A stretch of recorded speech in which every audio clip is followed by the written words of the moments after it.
Hello, today's recipe video is for this Asian crunchy noodle salad. I must note that this recipe is from the Chang's website. I'm just creating a video for it.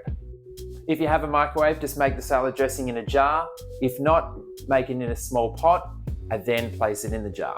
For the salad dressing, add oil, white vinegar, sugar, soy sauce, and sesame oil to a jar. Now microwave the salad dressing for 1 minute with the lid off, or in a pot. Cook while stirring until the sugar has dissolved.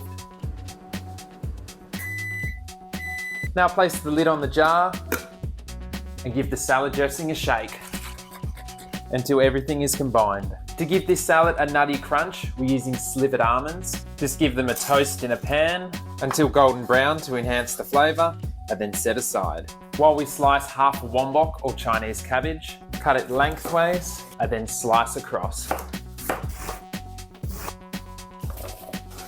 And some spring onions. Trim the ends and then slice all the way up, including the green leafy parts.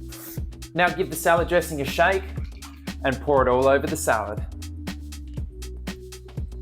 Toss to dress everything, and then right before serving, add those toasted slivered almonds from earlier and the ingredient that gives this salad its name, the crunchy fried noodles. Mix everything through, and there you have the Asian crunchy noodle salad, which is famous at Australian barbecues. Thanks for watching, and I hope you enjoyed making this salad. Also, a big thank you to all of my subscribers. Here are 2 more of my vegan recipe videos.